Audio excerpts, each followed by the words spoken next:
जिसमें 14 करोड़ 56 लाख रुपए के जाली नोट पकड़े गए।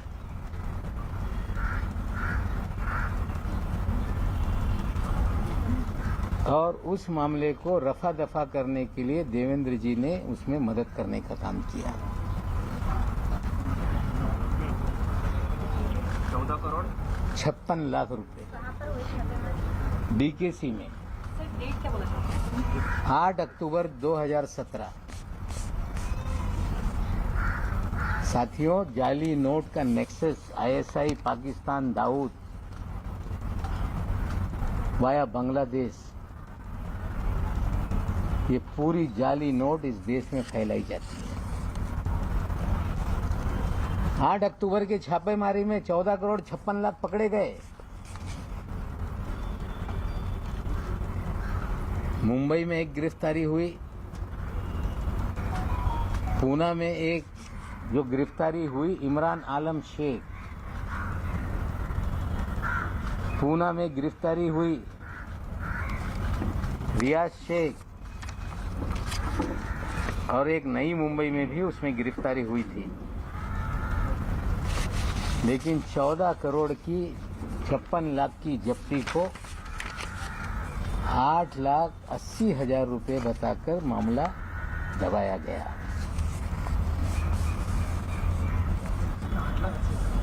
8,80,000 बताकर मामला दबाया गया।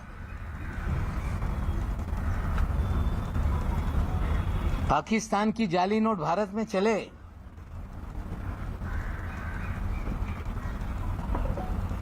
मामला दर्ज हो और उसमें कुछ दिनों में जमानत हो जाती है।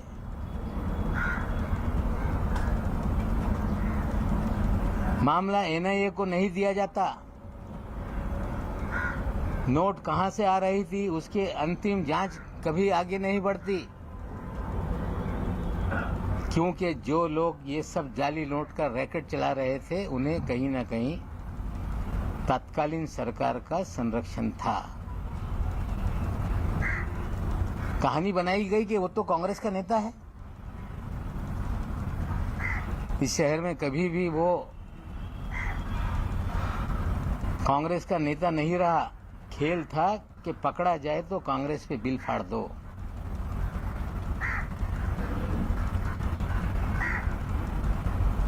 और जो आलम शेख था, इमरान आलम शेख,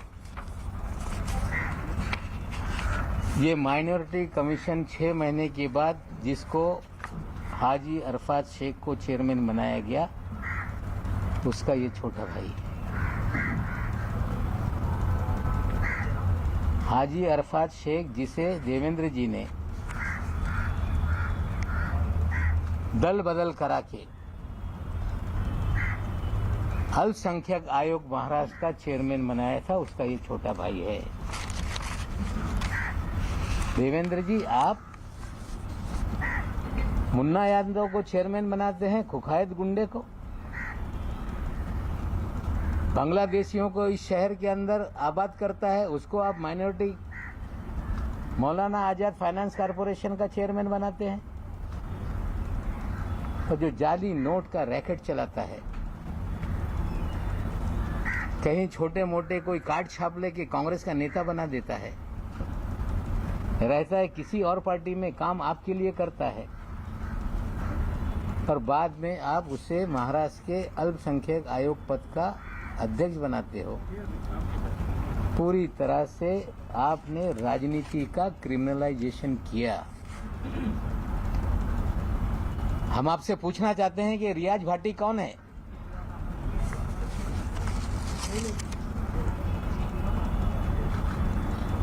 उनतीस अक्टूबर को सहार एयरपोर्ट पे जाली पासपोर्ट के साथ पकड़ा गया, जिसके ऊपर दाऊद इब्राहिम सारे गैंग के लोगों के साथ संबंध की सारी खबरें अखबारों में थी। पूरा शहर जानता था कि रियाज भाटी कौन है। डबल पासपोर्ट के साथ कोई व्यक्ति पकड़ लिया जाए और 2 दिन में छूट जाता है, इसके पीछे क्या खेल था? रियाज भाटी लगातार आपके साथ सभी कार्यक्रमों में क्यों नजर आता था? रियाज भाटी भारतीय जनता पार्टी के कार्यक्रमों में क्यों नजर आता था? आपके डिनर टेबल पे क्यों नजर आता था? हम देश के प्रधानमंत्री पे आरोप नहीं लगाना चाहते, लेकिन देश के प्रधानमंत्री के कार्यक्रम में अगर कोई जाता है तो उसके लिए पूरी तरह से स्कैनिंग किए बिना किसी भी व्यक्ति को पास नहीं इश्यू होता। प्रधानमंत्री शहर में आए और रियाज भाटी ने उनके साथ भी तस्वीरें खिंचवाई। क्या ऐसा कारण था बिना स्कूटनी के रियाज भाटी प्रधानमंत्री तक पहुंच गया?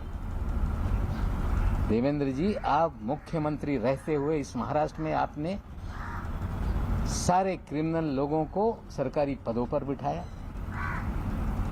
जाली नोट का नेक्सस आपने चलवाया, आपने रियाज भाटी के जरिए पूरी उगाही का काम किया, आपने थाना में कमिश्नर बैठा के कंप्लेंट पूरे महाराष्ट्र की करा के उगाही का धंधा करवाया, और विदेश से खुखाए गुंडे फोन करके सेटलमेंट पुलिस वाले करते थे। और ये सारा खेल आपके आशीर्वाद से महाराष्ट्र में चल रहा था। आज तो इतना बता रहा हूं, आगे और बहुत सारी काली करतूतें देवेंद्र जी के हैं, मैं लोगों के सामने रखूंगा। तो इसमें देवेंद्र जी का अंडरवर्ल्ड से कनेक्शन कैसे है? रियाज भाटी उनके साथ क्यों घूमता है? 2 पासपोर्ट के साथ अगर कोई अंडरवर्ल्ड का आरोपी एयरपोर्ट पर डिटेन हो जाए तो 2 दिन में कैसे छूट जाता है? प्रधानमंत्री के कार्यक्रम में वीआईपी के पास कैसे बन जाते हैं? जाली नोट का नेक्सस चलता है, जमानत हो जाती है, पैसे कहां से आए, कहां से, उसका क्यों नहीं इन्वेस्टिगेशन किया जाता? क्या हैदर आजम की बीवी का बांग्लादेश का मामला पुलिस स्टेशन में दर्ज है कि नहीं? क्या मुन्ना यादव ये खुखायत गुंडा है कि नहीं? हम तो सवाल देवेंद्र जी से पूछना चाहते हैं, इसका जवाब आप दें। अगर ये झूठ है तो बताएं कि नवाब मलिक मुन्ना यादव के बारे में झूठ बोल रहा है। सवाल तो आप पूछ रहे हैं, लेकिन महाराष्ट्र में फिलहाल आप ही की अलायंस वाली सरकार है, होम मिनिस्ट्री एनसीपी के पास में है, तो आप रियाज भाटी फरार है, मुन्ना यादव पे मुकदमे हैं, मामला डीआरआई का है, जो एजेंसियां केंद्र की काम से हम सवाल खड़ा कर रहे हैं कि इसको फिर से देखो कि जाली नोट का नेक्सस पाकिस्तान से कैसे लिंक है, ये भी देखना पड़ेगा। पार्टी का किस अंडरवर्ल्ड से संबंध है? मामले में पाकिस्तान का कोई लिंक जिसका आप आरोप लगा रहे हैं कि मामला रफा दफा किया गया। जब 14 करोड़ 56 लाख पकड़े गए, जाली नोट का मामला था, तो क्या ऐसा हो गया कि तुरंत, क्या ऐसा था कि जांच आगे नहीं बढ़ी? पकड़ा था उसके भाई को आपने सुनाया, और ये योगा कि उस समय भी उस केस का जो इंचार्ज था वो भी समीर दाऊद वानखेड़े ही था। केस का जी, जो इंचार्ज था वो भी समीर दाऊद वानखेड़े ही था। केस का जी, इसके बारे में थोड़ा elaborate करिए। ते डीआरआय मध्ये ही केस झाली होती। ये मामला डीआरआई में हुआ था, और मैं आपको बता दूं कि जो 14 साल से वानखेड़े साहब जो मुंबई में लगातार पोस्टिंग रहे, उनकी posting joint commissioner intelligence revenue की 1 जुलाई 17 को हुई, और उस समय उनके ही पास ये डिपार्टमेंट था। ये छापेमारी या जो भी कार्रवाई हुई थी डीआरआई ने की थी, और केस को हल्का करने के लिए यही अधिकारी के जरिए देवेंद्र जी ने सारी मदद की थी। हाजी अरफात के भाई का मामला रफा दफा करवाया था। ये कोइंसिडेंस हो सकता है, लेकिन एक ही अधिकारी जिसके ऊपर गंभीर मामले चल रहे हैं, दो एसआईटी जांच कर रही है, विजिलेंस की जांच हो रही है, और उससे ध्यान भटकाने का खेल कहीं तो नहीं, ये भी सवाल खड़े होते हैं। रियाज भाटी पीएम तक कैसे पहुंचा? तो मैं पूछना चाहता हूं कि किसी भी प्रधानमंत्री के कार्यक्रम में पहुंचने के लिए पूरी तरह से स्टेट की इंटेलिजेंस एजेंसियां, केंद्र की इंटेलिजेंस एजेंसियां उस व्यक्ति का पूरा स्क्रूटनी करती हैं। अगर जिसके ऊपर लगातार दाऊद इब्राहिम के संपर्क के मामले रहे हों और वो सीधे प्रधानमंत्री तक पहुंच जाए, तो कहीं ना कहीं उसे किसी न किसी का आशीर्वाद था, जिसके कारण उस कार्यक्रम के भीतर तक वो गया। संबंध आंदोलन में दाऊद इब्राहिम का आदमी रियाज भाटी है, आज फरार है। थाना में जितनी उगाही हो रही थी उसका भी वो कहीं ना कहीं एक उगाही के कार्यक्रम का हिस्सा था। बहुत सारे मुकदमे खुले हैं जिसमें रियाज भाटी आज फरार है। रियाज भाटी के तो और नेताओं के साथ भी फोटो है, बाकी सभी पार्टी के नेताओं के साथ भी फोटो है। हमारे साथ कोई फोटो नहीं, भारतीय जनता पार्टी के नेताओं के साथ फोटो है। सर, परदेशातून काही फोन येत होते तुमचं असं म्हणणं आहे आणि पोलीस त्याच्यामध्ये मध्यस्थी करत होतं, समजू शकेल का ते पोलीस कोण मध्ये नाही, त्याच्या बाबतीत काही तपास सुरू आहे, त्याच्यावर मी भाष्य करू इच्छित नाही। सर देखिए सर, कॉन्फ्रेंस तक ठीक है, पर एंड आई राइटली सेड कि काउंटर फीट वाला डीआरआई के पास है, बट फिर भी as I earlier also said कि होम मिनिस्ट्री आप ही के पास में है, अगर आपकी पार्टी के पास में है, स्टिल आप लोग कोई इंक्वायरी जो एलिगेशन देवेंद्र फडणवीस पे लगा रहे हैं, एटलीस्ट स्टेट इंटेलिजेंस एजेंसी तक जो लिमिटेड है वो वाला पार्ट आप लोग इन्वेस्टिगेट कर सकते हैं, राइट? तो are you going to write to your own the home minister who is from your देखिए, मैं अगर इस तरह से चीजें करूंगा तो लोग कहेंगे कि नवाब मलिक लोगों को फंसा रहा है। सर प्रेस कॉन्फ्रेंस में हम बता रहे हैं, देखते हैं कितनी ईमानदारी से चीजें फिर शुरू होती है। रियाज भाटी को लेके देखते हैं क्या सफाई आती है। सर, रियाज भाटी को पॉलिटिकल लॉबीज बताया जा रहा है और लगभग सारी पार्टियों के नेताओं के साथ उसकी फोटोज लाइव सारे ग्रुप में शेयर की जा रही है, किसी पैरेलल। नहीं, देखिए ऐसा है, रियाज भाटी किसके साथ तस्वीर उतार रहा है ये सवाल नहीं है। सवाल ये है कि 2 पासपोर्ट के साथ अगर कोई एयरपोर्ट पे क्रिमिनल पकड़ लिया जाए तो 2 दिन में कैसे छूट जाता है। सर लेकिन आप लोगों का नेक्स्ट सवाल ये है कि प्रधानमंत्री के कार्यक्रम में कैसे एक्सेस मिल जाती है। तस्वीरें किसी की शादी में किसने उतार ली, मैं ये नहीं कहना चाहता। किसी नेता के साथ उसकी तस्वीरें, ये आरोप मेरा नहीं। मेरा आरोप है कि 2 पासपोर्ट, जाली पासपोर्ट के साथ मुंबई एयरपोर्ट पे पकड़ा गया एक कुख्यात गुंडा, 2 दिन में जमानत हो गई। जमानत तो अदालत से हुई होगी। एक कुख्यात गुंडा जिसके ऊपर लगातार आरोप थे, प्रधानमंत्री के कार्यक्रम के भीतर जो वीआईपी का पूरा अरेंजमेंट था उसमें कैसे पहुंचा। पूरी तरह से देवेंद्र जी का संरक्षण उसको था। सर, उद्धव ठाकरे आणि अनिल देशमुखांसोबत सुद्धा रियाज भाटीचे फोटो आहेत, सध्या ते व्हायरल आहेत. मी फोटोच्या बाबतीत आरोप लावत नाही। बोगस पासपोर्टच्या जो केस आहे 2 दिवसात कसा त्याला सोडण्यात आला। पंतप्रधान यांच्यासोबत स्क्रूटनी केल्याशिवाय कुणाला जाण्याची परवानगी नसते। हे त्यांना ॲक्सेस देण्यामागे कोण होतं हे माझे प्रश्न आहे। सर, ज्या पण त्यांचे अंडरवर्ल्डशी संबंध होते तुम्ही म्हणता आहात, तर त्यांचे अनिल देशमुख, उद्धव ठाकरे यांच्यासोबत देखील फोटो आहे. तुम्ही या प्रकरणाची चौकशी करण्याची मागणी नाही, फोटोवर मी कधी आरोप लावत नाही। माझ्यासोबत पण कोणी येईल, फोटो काढून जाईल। सार्वजनिक जीवनात लोकांच्यावर फोटो लोक काढताय। मुन्ना यादव हे शासकीय समितीवर अध्यक्ष होते की नाही?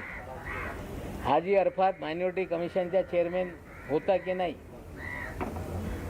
आजम हैदर हे मौलाना आझाद फायनान्स कॉर्पोरेशनचे चेअरमॅन होते की नाही? एका पदावर नेमणूक करत असताना पोलिसांकडून रिपोर्ट मागवण्यात येते की नाही? हे सगळं असताना त्यांना संरक्षण देण्यासाठी, इनाम देण्यासाठी या तिघांना बोर्ड आणि कमिशनचा चेअरमॅन करण्यात आला होता। सर, याबद्दल मामला हुआ है, हे जे नोटा आहेत, जाली नोटा आहेत त्या दाबल्या गेल्या, त्यावेळेस भारतीय जनता पार्टीबरोबर शिवसेनाही सत्तेत होती। तर ज्या पद्धतीनं देवेंद्र फडणवीसला हे सगळं माहिती होतं, त्याप्रमाणे शिवसेनेच्या काही मंत्र्यांना माहिती होतं का? तुम्ही माहिती आहे का? मला माहीत नाही। त्यांना नंतर पक्षांतर करून तो नवाब मलिक की प्रेस कॉन्फ्रेंस जिसके जरिए देवेंद्र फडणवीस पर कई गंभीर संगीन आरोप लगाए गए, जिसके बारे में उन्होंने पहले ही कह दिया था कि वो कुछ बड़े खुलासे यहां पर देवेंद्र फडणवीस को लेकर करने वाले हैं। और देखिए क्या कुछ उन्होंने इस दौरान यहां पर कहा है। Bhushan Gupta or against his facilitators in the government. Parambir Singh से जुड़े वसूली मामले में गिरफ्तार किए गए 2 आरोपियों को 7 दिन की पुलिस हिरासत में भेज दिया गया। खबर है कि मामले की जांच कर रही सीआईडी के निशाने पर डीसीपी स्तर का एक अधिकारी भी है, जिस पर जल्द कार्रवाई हो सकती है। जम्मू कश्मीर में पिछले दिनों हुई आम नागरिकों की हत्या के बाद वहां सीआरपीएफ की तैनाती बढ़ा दी गई। खबर है कि पिछले 1 महीने में ही 3000 और जवानों को तैनात किया गया। इसके अलावा कुछ और कंपनियां भी जल्द वहां के संवेदनशील इलाकों में लगाई जाएंगी। पंजाब के पटियाला में रहने वाले एक आदमी की 2 करोड़ की लॉटरी लगी। फर्नीचर का काम करने वाले इस आदमी ने दिवाली के मौके पर यह लॉटरी का टिकट खरीदा था। राष्ट्रपति रामनाथ कोविंद ने दिल्ली में लगातार दूसरे दिन पद्म पुरस्कार दिए। इस दौरान पूर्व लोकसभा स्पीकर सुमित्रा महाजन को पद्म भूषण सम्मान दिया गया। साथ ही पैरा एथलीट केवाई वेंकटेश को पद्मश्री से सम्मानित किया गया। यमुना नदी में प्रदूषण के लिए आम आदमी पार्टी ने हरियाणा और यूपी सरकार को जिम्मेदार ठहराया।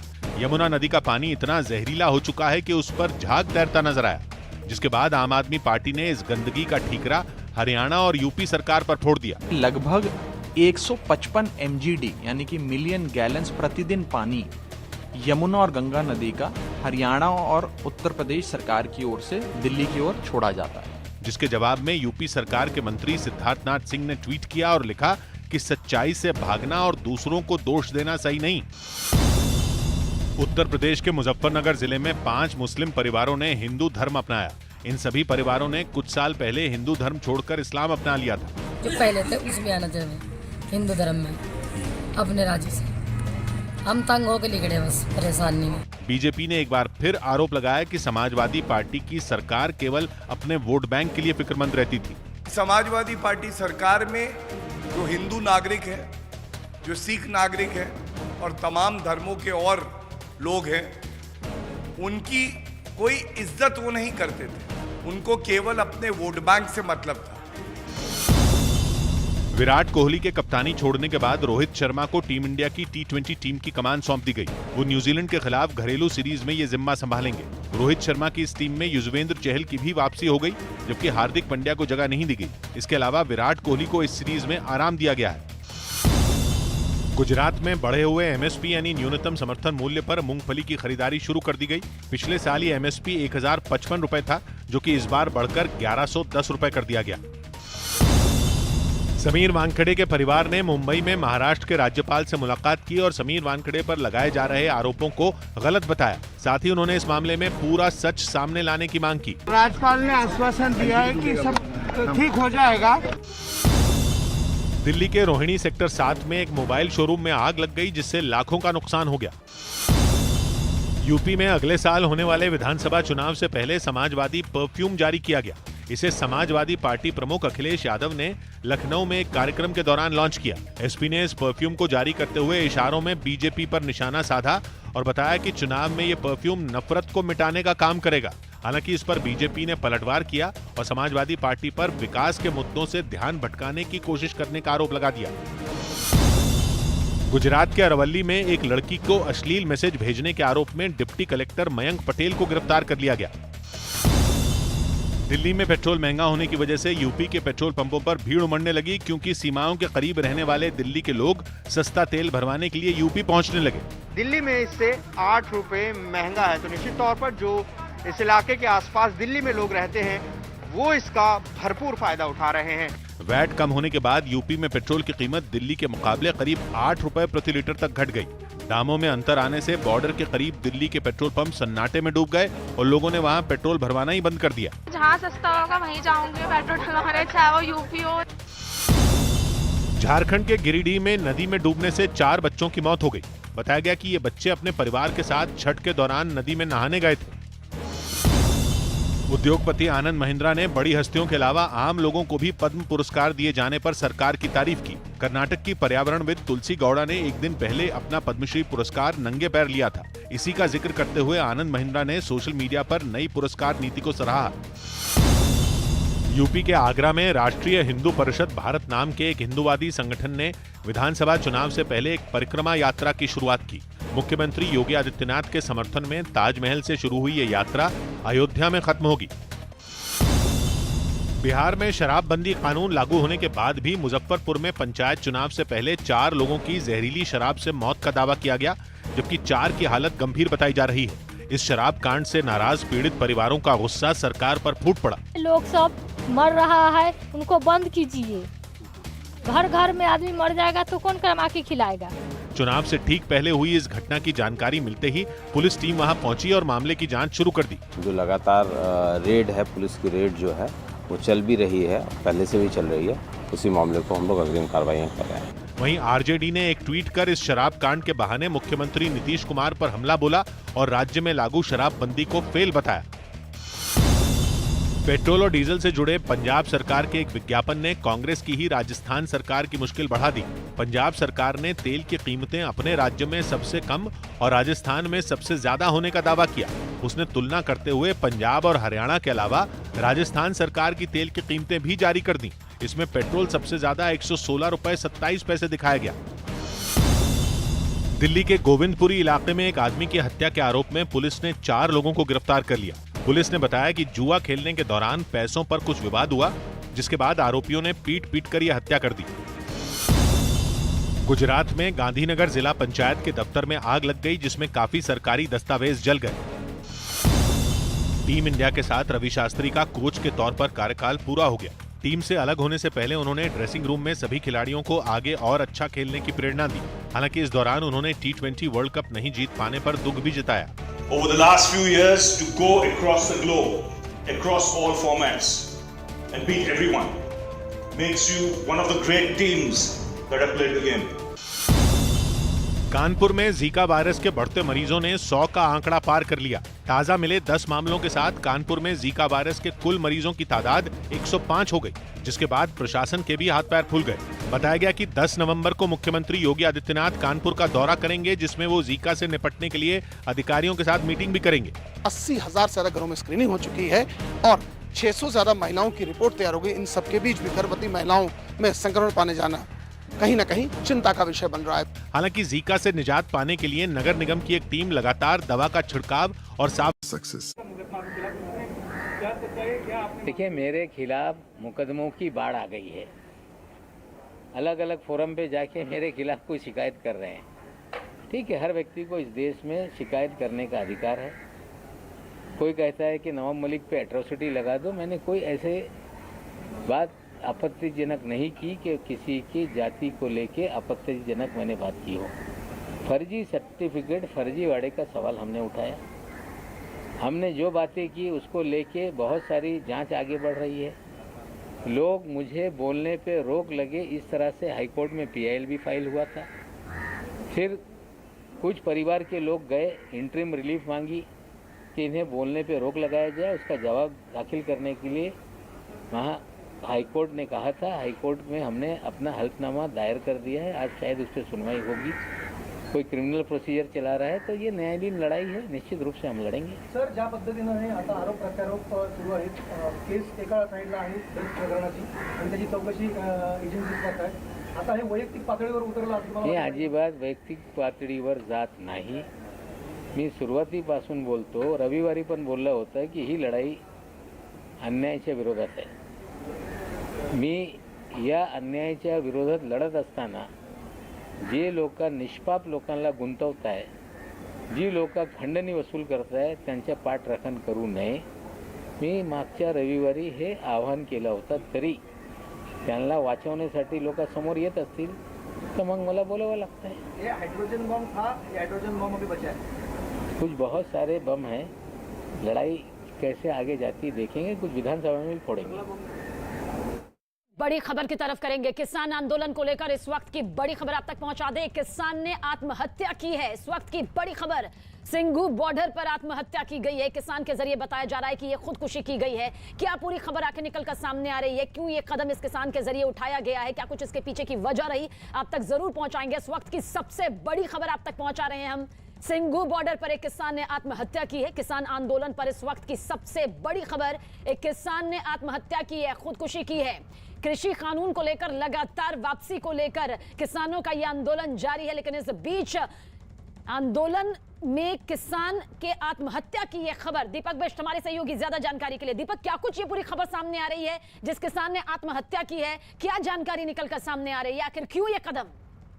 देखिए, अभी तक ये बात नहीं साफ हो पाई है कि क्यों, किस वजह से इस किसान ने किया है, क्योंकि किसान का नाम गुरप्रीत सिंह है, जो रुड़की तहसील है, अमरोहा जिला फतेहगढ़ साहिब का रहने वाला है। और बता रहे हैं कि अभी तक इसकी खुलासा नहीं हो पाया। सुबह लोगों ने उसे फांसी के फंदे पर लटका हुआ पाया था, जिसके बाद उसे की मौत की जानकारी दी गई। सोनीपत के कुंडली सिंघू बॉर्डर के पास ये पूरा हादसा हुआ है। तकरीबन ये बताया जा रहा है कि जो गुरप्रीत सिंह है वो यहाँ पर काफी समय से रह रहा था और किसानों के बीच में था, लेकिन अचानक ऐसी क्या परेशानी हुई कि उसने फांसी का फंदा लगा लिया। लेकिन जो कोडली पुलिस है, पोस्टमार्टम के लिए उसने शव को भेजा हुआ है, लेकिन जांच की जा रही है आखिर वजह क्या रही। क्या वाकई में खुदकुशी का कुछ ऐसा वहां पर माहौल रहा होगा, क्योंकि रात के वक्त अंधेरे में खुदकुशी की है, तो पुलिस जांच कर रही है। बाकी कुछ अभी तक बयान पुलिस का सामने नहीं आया है कि क्या वजह रही है, क्योंकि कोई सुसाइड नोट अगर उसके पास से बरामद है या नहीं, इसके बारे में भी अभी तक साफ नहीं हो पाया जी।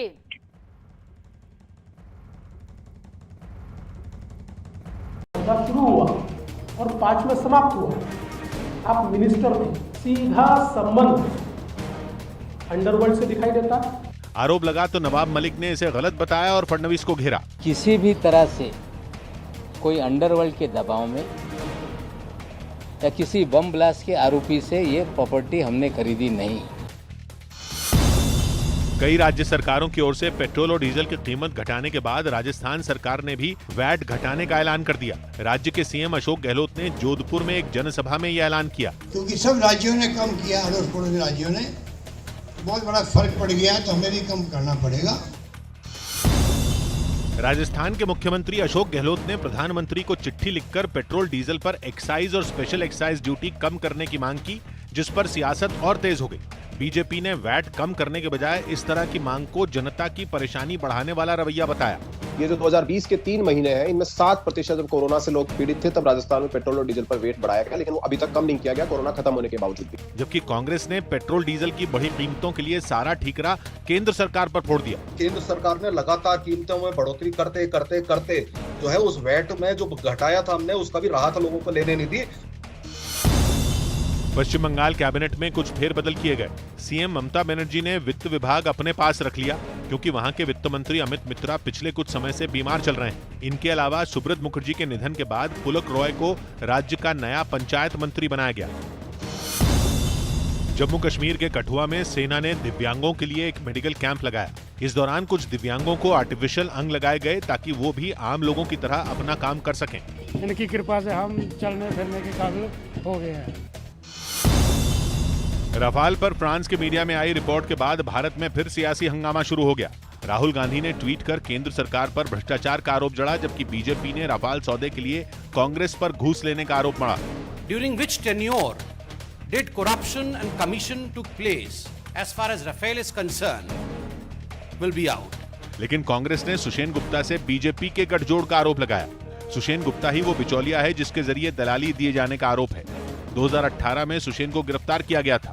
In this government, no FIR, no action on this matter against Sushen Gupta or against his facilitators in the government. Parambir Singh से जुड़े वसूली मामले में गिरफ्तार किए गए 2 आरोपियों को 7 दिन की पुलिस हिरासत में भेज दिया गया। खबर है कि मामले की जांच कर रही सीआईडी के निशाने पर डीसीपी स्तर का एक अधिकारी भी है, जिस पर जल्द कार्रवाई हो सकती है।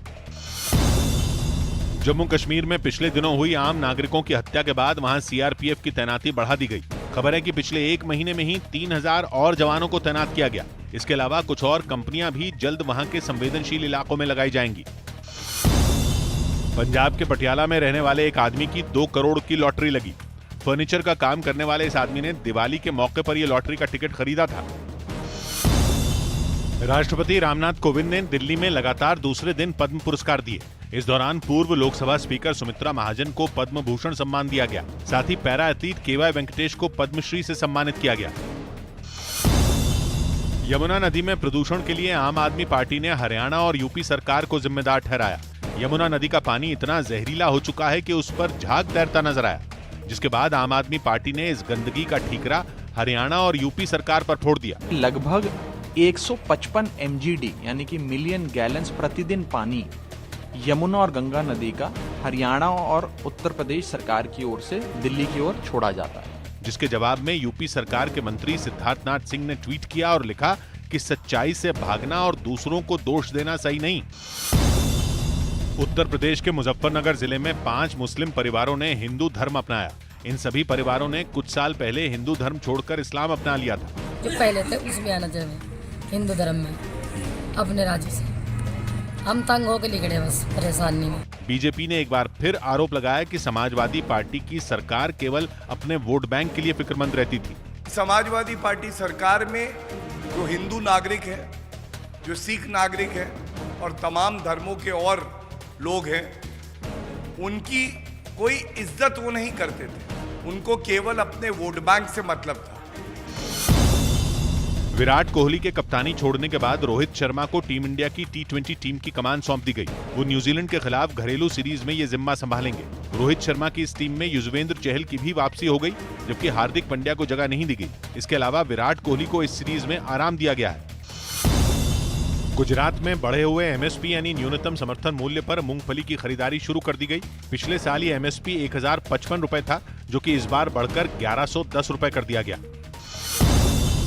समीर वानखेड़े के परिवार ने मुंबई में महाराष्ट्र के राज्यपाल से मुलाकात की और समीर वानखेड़े पर लगाए जा रहे आरोपों को गलत बताया। साथ ही उन्होंने इस मामले में पूरा सच सामने लाने की मांग की। राज्यपाल ने आश्वासन दिया है कि सब ठीक हो जाएगा। दिल्ली के रोहिणी सेक्टर 7 में एक मोबाइल शोरूम में आग लग गई, जिससे लाखों का नुकसान हो गया। यूपी में अगले साल होने वाले विधानसभा चुनाव से पहले समाजवादी परफ्यूम जारी किया गया।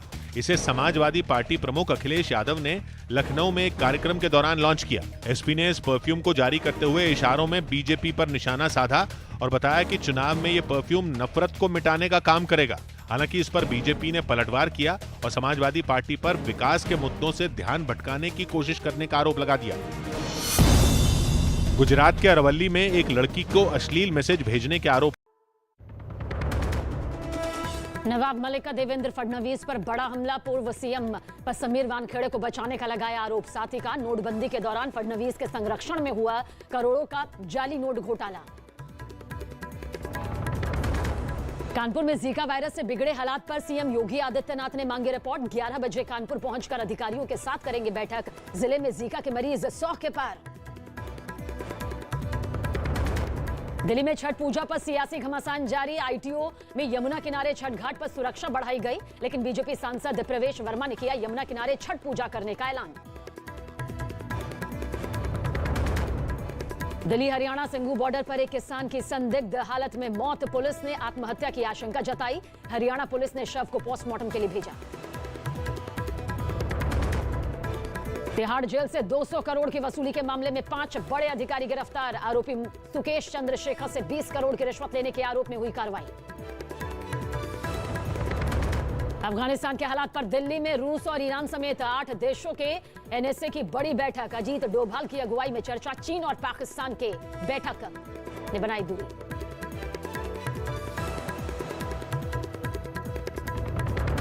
और सीधा रुक करेंगे इस वक्त की बड़ी खबर की तरफ। बड़ी खबर आप तक पहुंचाने जा रहे हैं और ड्रग्स की बड़ी खेप पकड़ी गई है। गुजरात में 350 करोड़ के ड्रग्स जब्त किए गए हैं।